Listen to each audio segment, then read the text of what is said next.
So I'm just telling Cindy I'm going to light this smudge and just let the smoke flow through with a blessing. Oh. No problem. We're starting with a blessing, yeah. which is great. It's gonna burn for a bit, and then I'm gonna let it go out, and then at the end, towards the end, I'm gonna relight it, and then just ask the spirits to come through for whoever is searching for answers and help through what you're doing. What a better introduction than this, Joe. Hi, welcome, Joe and Cindy. I'm Zorina from Healnlearn.com, and I have the greatest pleasure to introduce you to Joe Greenland, the Fox Dreamer, otherwise known as the Medicine Man, and his partner in life and in healing, Cindy. Yes. Welcome. Thank you very much for joining us. So, Joe, what are you doing to us right now? Right now, I put a blend of different sages, sweetgrass, incense powders, and other herbs that I'm offering to the Creator.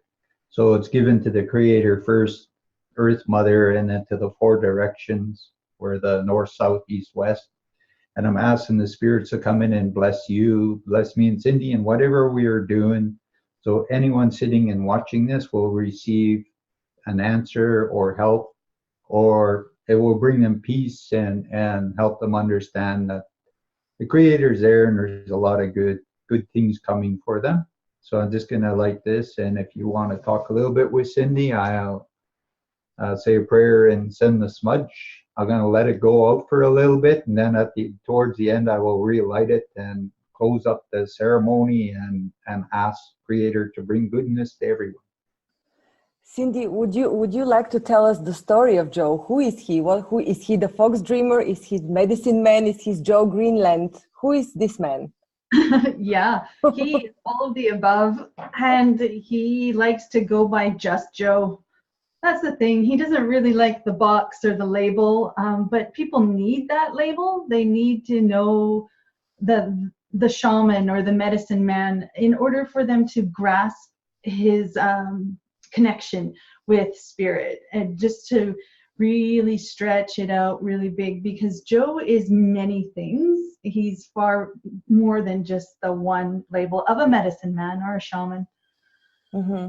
And so often he says, I'm just Joe, and he's happy with that, but other people don't get it.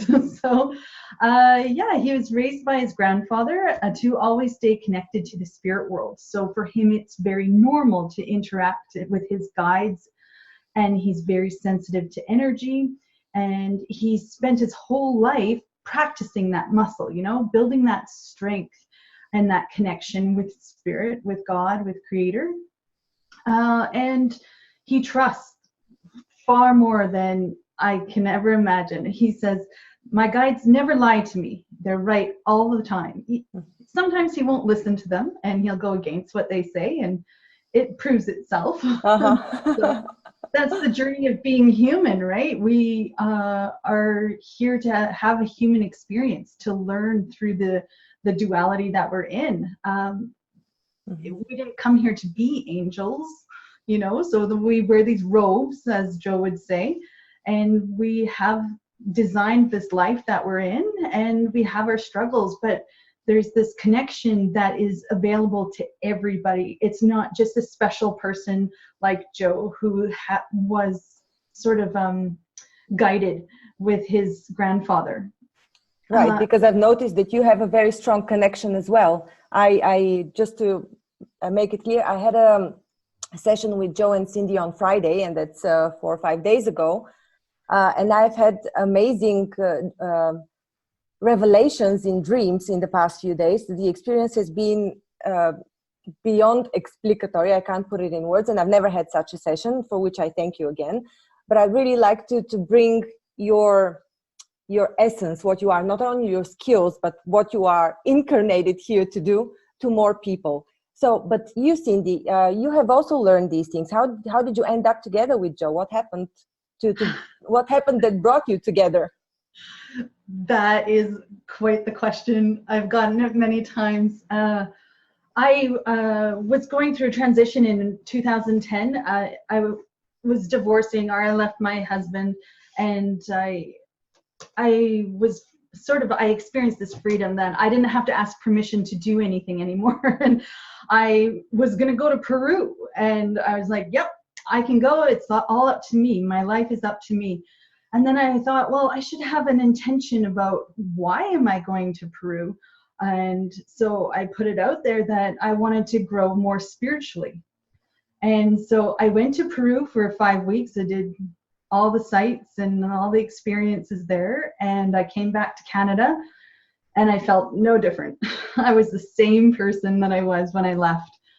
And so I was cool with that. But there was a man that I had met on that journey is who introduced me to Joe. And then I have grown more spiritually over the last 8 years that we've been together, 9 years, 8 years. And so it's pretty phenomenal that you get what you ask for, but it doesn't come like you want it, right? It's like, I wanted it in those 5 weeks. I wanted a spiritual experience. But so I was introduced to Joe, and then we became friends, talked on the phone regularly, and for about over a year. And then Joe invited me to the Sundance ceremony that he was in, and it was all up to me. It was my choice. I had an option of going to a wedding that weekend or going to the Sundance ceremony. And for me, it felt like I would have more of an experience if I went to the Sundance. And apparently inside him, he was like, if she comes to the Sundance, then she's going to choose this relationship option. And so it was my choice. Yeah. Like often Joe would say, all the time, he's like, it's your choice to be here. You can leave whenever you want, because the journey with Joe is very challenging, because I would see myself as a normal, regular person that's not connected, that type of thing, which is not a truth. It's just, my protective mechanisms that I had to go through my process to go beyond. And I'm still in that process. Just getting a lot better now. And Joe's just walked beside me and supported me, giving me space to discover that for myself. He doesn't make me into something, because it's my soul that's choosing the journey of waking up to that connection with creator type thing, my guides. So Joe is the most patient man. Yeah, that's actually a very interesting story, because a lot of spiritual people end up being alone, I've noticed, just because they're focused so much on their soul growth that they believe that they don't need anybody else. But as a matter of fact, some religions say, like Kabbalah is not a religion, but a mystic tradition, it says that you grow the most with a partner. Exactly. And that's my belief too. I believe there's such things as Adam and Eve's, and in these times like Kali, Shiva, or any of these sacred beings, I think there is a balance between the masculine and feminine, and the male and the female, they balance and they help one another. And I'm always helping Cindy to try to open and trust herself to go deeper in and allow herself to acknowledge these things she was born with. And I give her permission to decide if she wants to practice or accept something. I don't tell her this is what she has to do. I never have. I have invited her and taken her a lot of places so she can look at things, because I have a lot of friends all over the place who are spiritual and into all kinds of practices. So for the first year, me and her, we traveled around visiting and doing things so she can get a feel for these things. And part of it is to help her question inside, do I have those abilities or gifts? Because we all have them.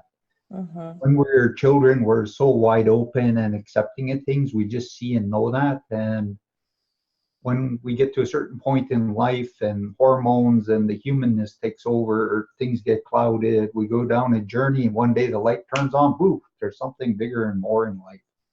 And she had that experience. And when she came into my life, the person she was talking about told me, he says, while I was in Peru, I met this girl, and every time I saw her, I told her, you got to come to Edson. You have to come and meet this guy, Joe Greenland. He's a native shaman.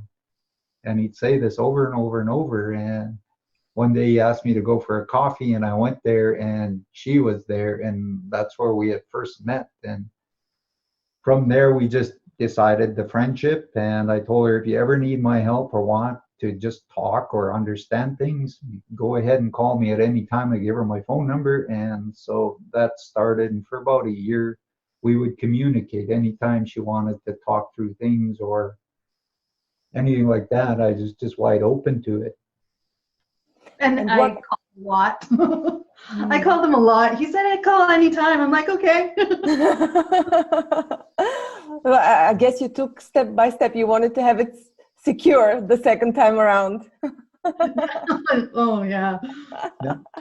So, Joe, what has a relationship brought you? You being born as a native shaman. A lot of growth. It helped me to understand too, to be more patient. But I've been through a lot of different traumas, lots of different things in my life, and I've always desired to have some sort of family or someone to love.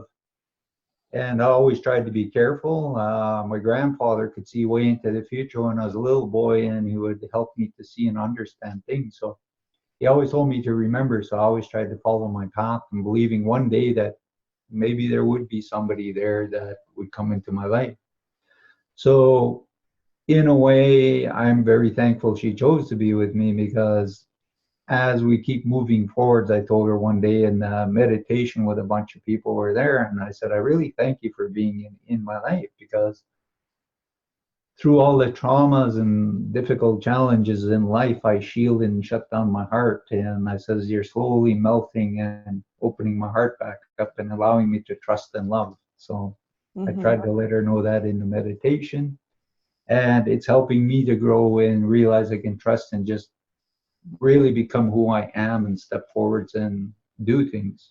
My granddad always told me I came to this planet to help the woman and children.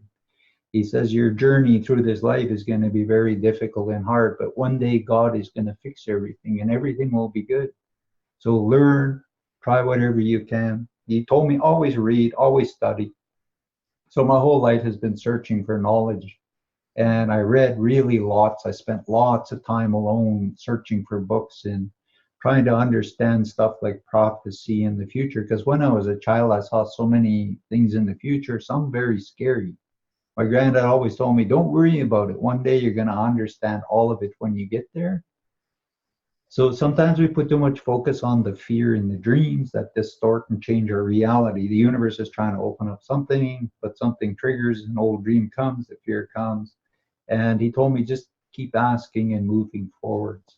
So doing that, I finally met her along the way in my belief. And I believe this is something beautiful, and I allow her to choose. I don't push it on her. I don't, because I see things in the future. When I first met her, I told her all kinds of stuff. She got very frustrated because she wanted it today. Yeah.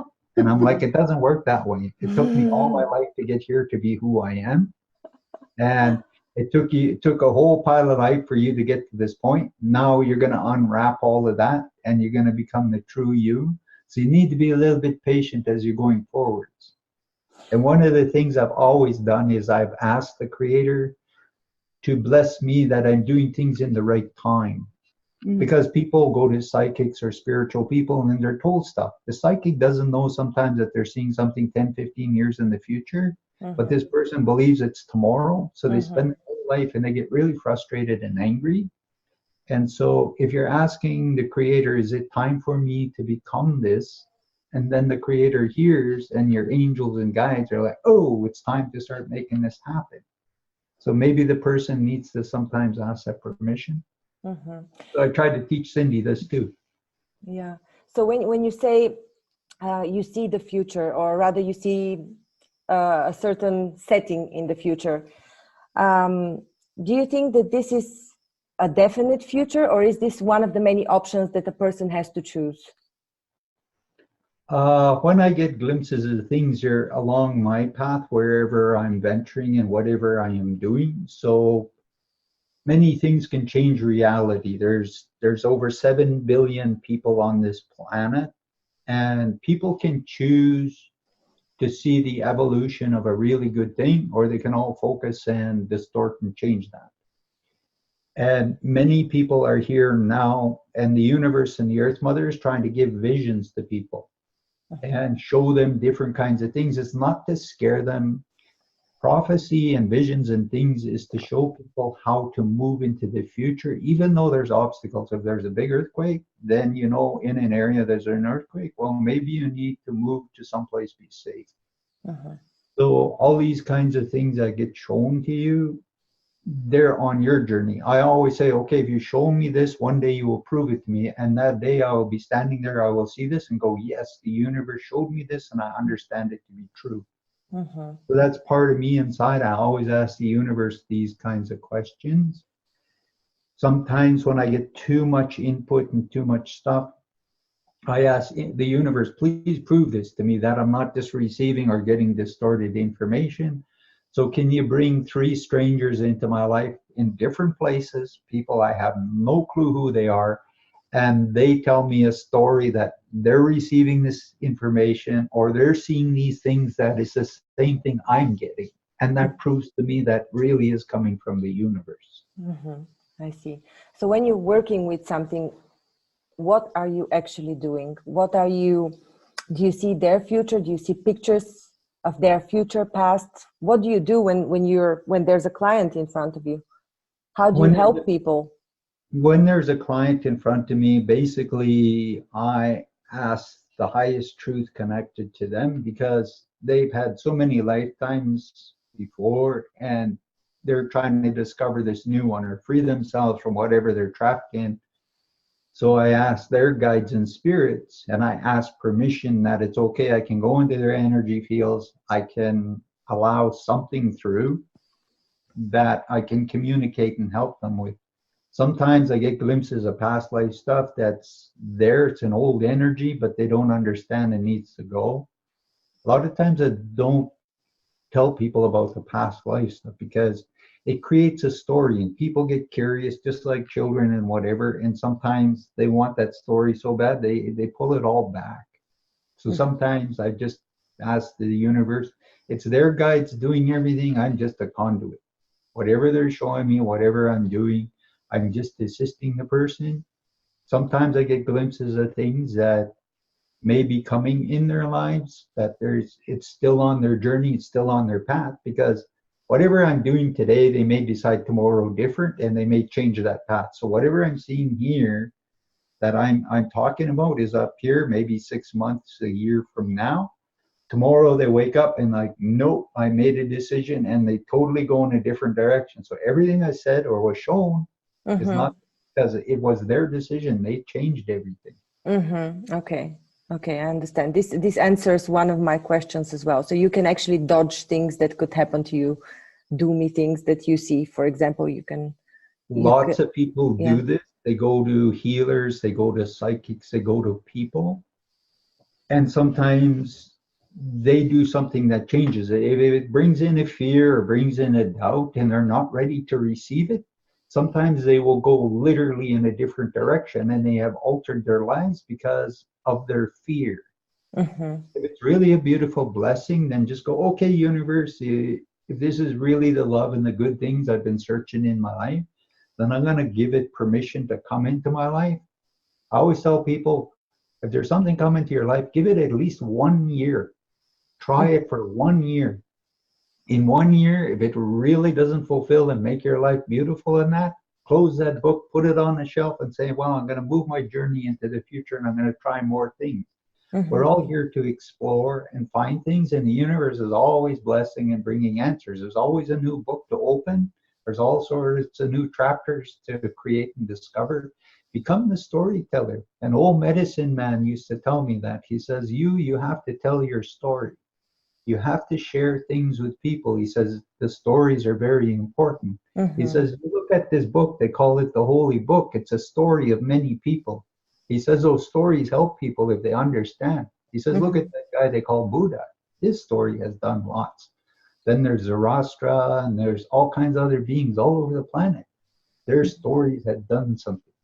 And he says, each one of us has that to share. Each one of us bless one another. And he says, that is really important, because when you leave here, that story is what you created.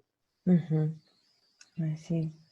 So how do you know, for example, if the story that you're seeing, the story that somebody has created that you see, is a positive or a negative story. It has a positive or a negative impact on the person.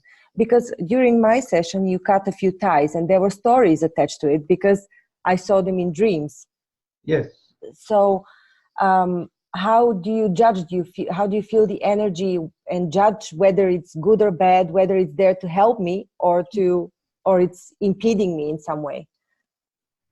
With me, there's an energy and feeling, and this is where I question while I am doing this. Because when I get shown something, I don't just automatically respond. I allowed it to go through the energy fields, and I look at it and I question things. And sometimes I will push it away and go, okay, maybe that's not really what I'm getting. And when I push it away, if it keeps coming back, then there's an energy and there's a truth in it. If it really isn't, eventually it will leave my energy fields and something else will come in to replace it. And there's a trusting that's inside yourself. It's something you develop. The more you practice these things, the more, it's like being a tarot card, right? Reader. First few times you do a reading, you're hit and miss, you're hit and miss. But over the years, the more you do that, there's an energy that builds inside you. There's a place inside you where you just know these things, and sometimes we are human and sometimes we will be a little bit off here and there because there's many different things in our energy fields. So you got to understand that there's a little bit here and there with each human being, that sometimes what they're doing for whatever reasons might be a little bit off here and there. This is where I like connecting with people for a day or two ahead of time. It gives me time to pray, to ask for that connection, to have the highest good coming in for that person. What about the negative experiences, or understood as negative for a person, like a negative energy around a person? Who says it's negative? Lots of people want to put their mind there and they generate too much energy, so that affects things differently.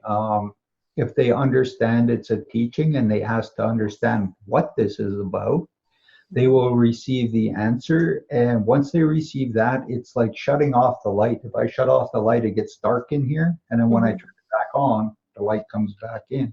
So when you receive these answers to these challenges, because you created them on your life path, if you've had many lifetimes, there's different kinds of karma you created, and you put that into your energy system from the time you're born to wherever you finish that. Or like even us meeting, somewhere when you were born, you had already created this experience, and somewhere in the universe, all three of us agreed upon this. So all of this is slowly coming to fruition. All of this is coming forwards, and here we are today discussing this. So these kinds of things are all, people don't like saying predestined, but there's energies, and there's a lot of different ones on your journey as to how fast you want to get somewhere or how long you want to get there. Some people is like over 30 years ago, I was with these medicine people, and I was doing a lot of ceremonies and stuff, and I was working with them, and they wanted me to go down this path with them. They're like, this is your path, this is your journey, this is what you're supposed to do. And I'm like, but up here in the universe, the thing I believe and understand tells me it's not my time. And they wanted me to start doing certain kinds of ceremonies and start doing certain things. And this spirit being came to me into my dreams, and he told me it is time. He says, we have to do this. And I stood way back here and I kept saying, no, I have to go on this journey. When I finish this journey, I will come back on this path and I will do all of this. So I had to go way around for 30 years to get back to this point where the spirits, now we can start making all these things happen. So that means that some of the things we can dodge, we can change some of the things on our path, but some of them are really nailed, so they have to happen.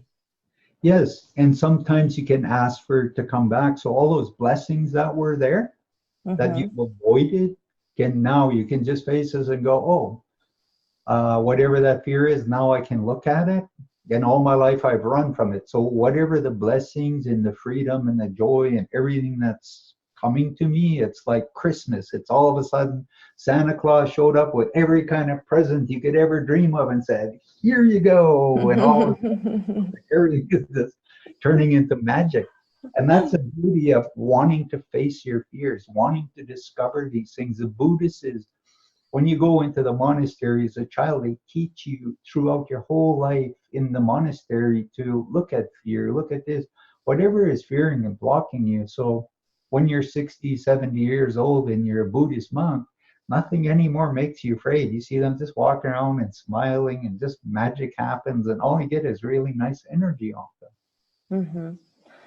So what is the story that you want to leave behind? Or do you think, what is the story that you think is going to be the story that you came here to tell, or you don't know yet? It's always evolving. I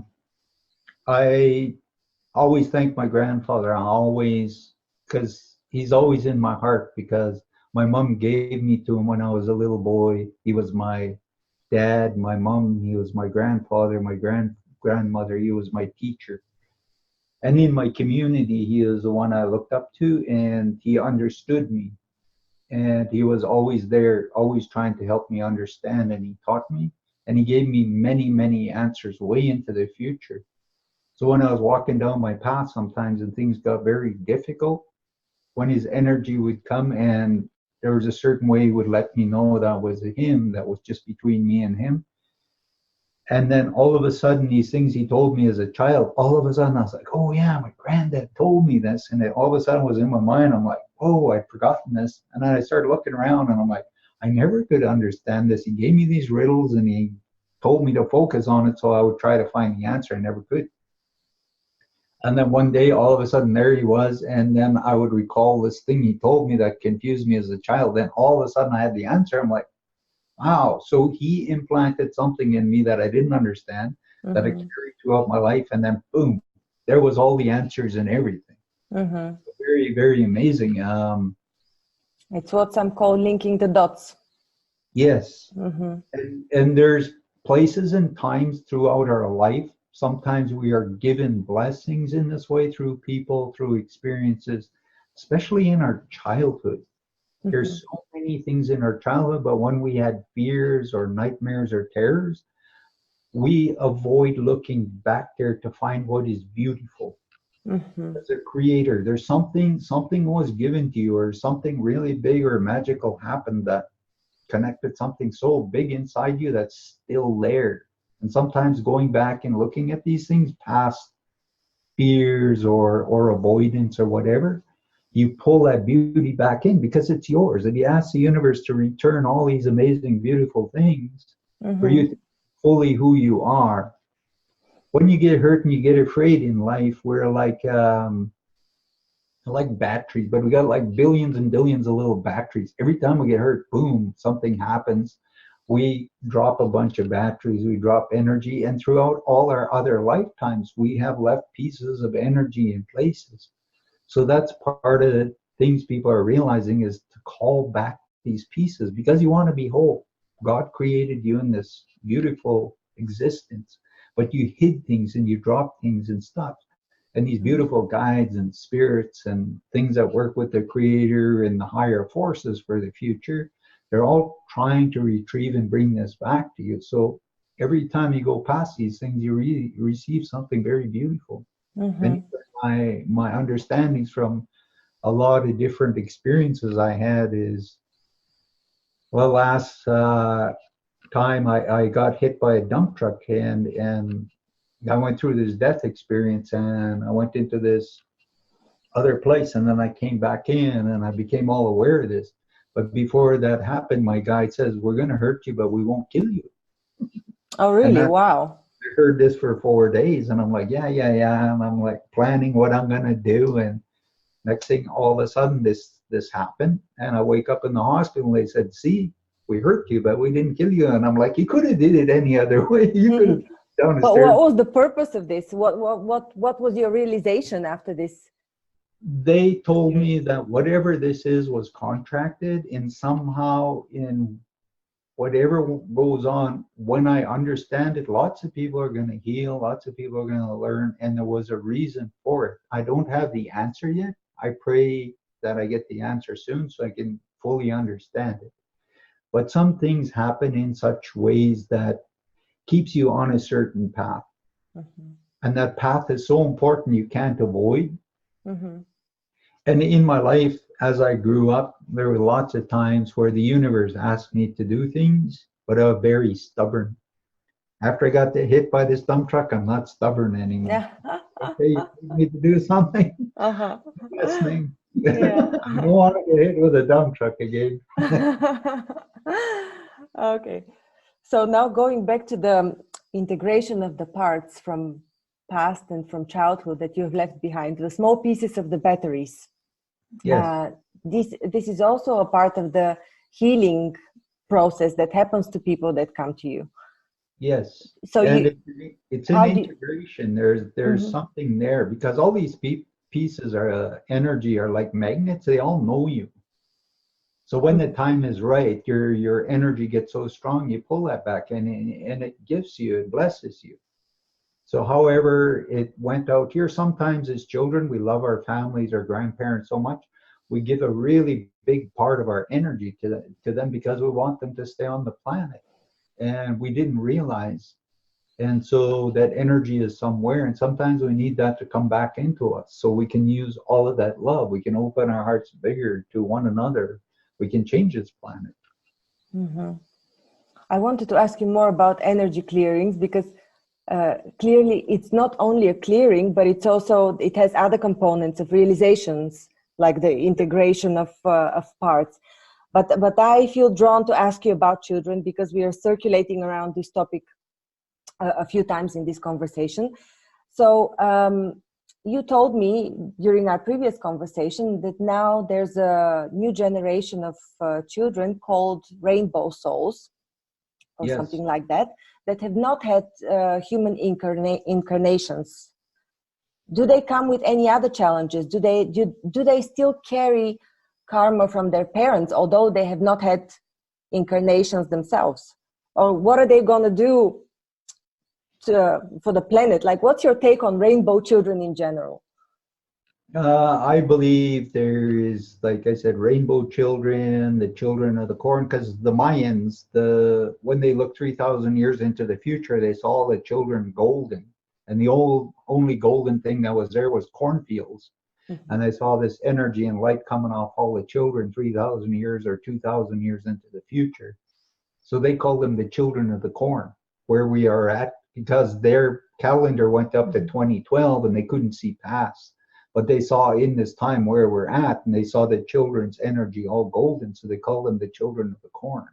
Mm-hmm. There are other cultures that they were able to see into the future, and their prophecies were the children of the rainbow.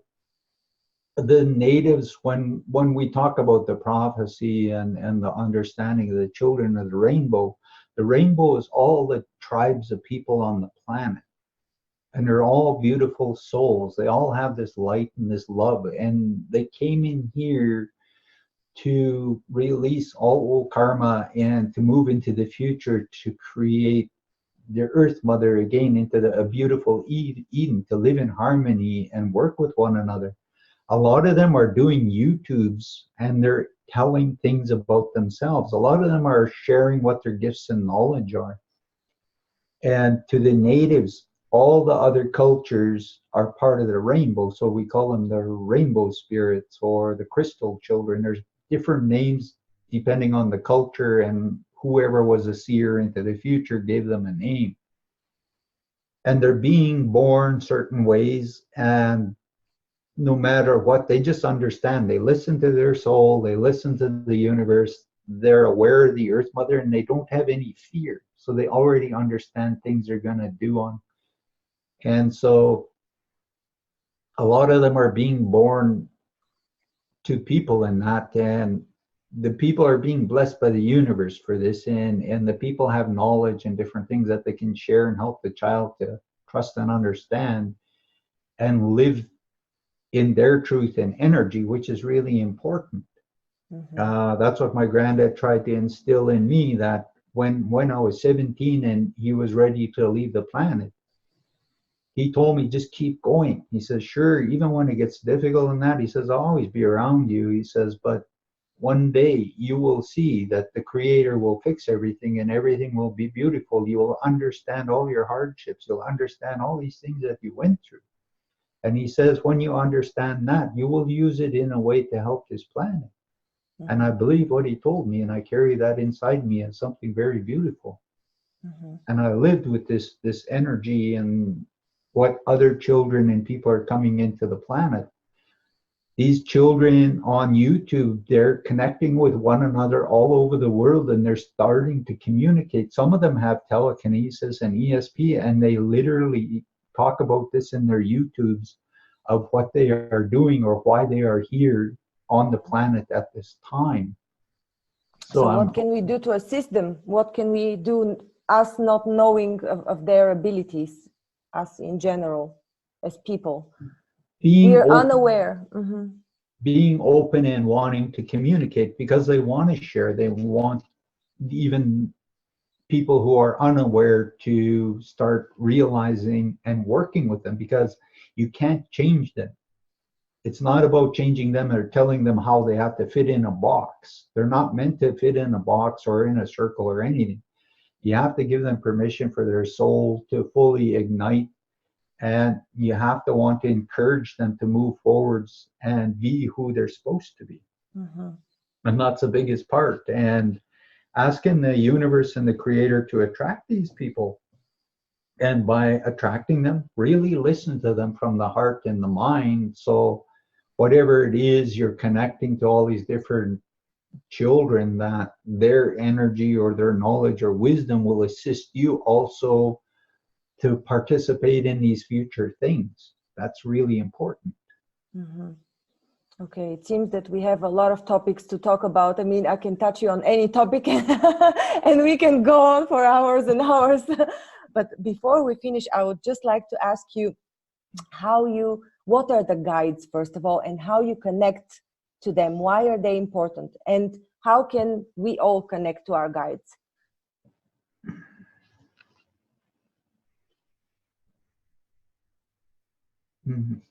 I think this question is really relevant. Everyone pretty much asks that when they have a session with Joe. And all too often it's the same thing as talk to them. And like you're having a conversation, in my words, have a conversation with the invisible people around you. So you may not see them with your eyes, but when you start talking to them like they're listening, then you'll start to sense their presence that much more, because you're communicating with them. So invite them into your day. Like I will invite them into my thoughts, into my words, into my day, into my home, into my car when I'm traveling, while I'm eating. So this engagement with them, because all too often Joe would say that your guides are up there playing solitaire, looking down every now and then and saying, oh, she needs some help, but she doesn't want me to help her yet. So until she asks, I'll continue waiting. And so ask, invite, give them permission to bring you answers. And also into your dreams. Invite them into your dreams, and they can take you on journeys, and they can show you so much. They can teach you while you're sleeping, because your consciousness is sort of like out of the way. Your subconscious is engaging. So having more of a connection with your spirit guides, talk to them. In the natives, when we grow up, like my granddad, and that always taught me to communicate with the universe, or however he wanted me to. And we just start becoming familiar with that. There was a time in the past where one time I was babysitting my sister's children, and the youngest one was there, and I was just sitting and I was sort of looking, and all of a sudden this question was in my head. And I'm like, is there an angel, or is there a group of angels that are communicating and playing with one of these little girls, and can you get her to show me this? Then I was sitting there and I thought, well, we'll see. And I'm sitting there, and the youngest little girl turns to me and just looks, and she says, "Watch this, Uncle." And I'm like, okay, this is cool. And she gets up and she runs into the kitchen and she picks up a plum, and she's going, and then she runs back in and she's standing in front of me. She said, "Watch, Uncle. This is really good. It's juicy." And she's like, "You see?" And then she bit in and she shared this plum with this spirit being. And then she got sort of shy and she went hiding behind the curtain, and she was talking with this spirit and sharing this plum. And then she came out and she looked at me and said, "See, Uncle?" As a proof to what you asked. Yeah. And that's the magic, is when you ask the universe, they will find a way to do this. This is always something. Is God is very, very loving, and he has no reason to trick. We are made to believe that. So we don't want to open up our hearts. We don't want to trust. We ask things, but we're so busy trying to ask. We get so lost in that while we're receiving, we're not even paying attention to what we're getting blessed with. Many, many people are getting their blessings, but they're busy so far in the head chasing whatever they're asking, they're never here to receive or see the beauty of what the Creator does. Mm-hmm. So in the native way, in the ceremony sweat lodges and that, one of the things they always say is, if you're going to go into the sweat lodge and then you stand before the door and there's a little dome that you crawl into, and they tell you to put up your hands into the air and say, "Welcome, grandmothers and grandfathers." As you turn around, you spin, you wrap them around you like a blanket. You ask them to come into the sweat lodge and sit with you to keep you safe or teach you or help you to learn things. Mm-hmm. And same with the sun dances and other things, is the more you welcome this into your home and your life, they will find every way to help you understand that they're there to help you with these things, and they always have been there. It's just we put up these filters or different things with our doubts. Mm-hmm. I don't know if that answered your question. It sort of went a lot of different places. It did, it absolutely did, yeah. So what are you doing now with the smoke? Is there something that you intend to do right now for Yeah, the I was viewers? praying and I was asking the universe. First of all, I asked Creator. I always call in the Creator. And then afterwards, I called up the Earth Mother to be here with us today in a sacred space.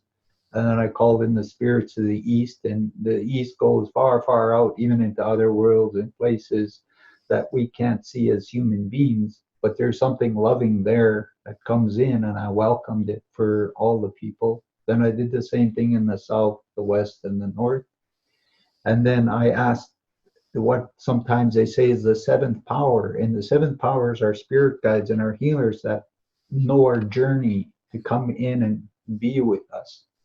And that whatever it is that we're trying to do, that everybody get a blessing in some way and their homes get filled with good things. That whatever they're afraid of, they'll realize somewhere the Creator will give them the answer so they can have peace. And I send that into your home and everywhere. Thank you so much for this lovely talk.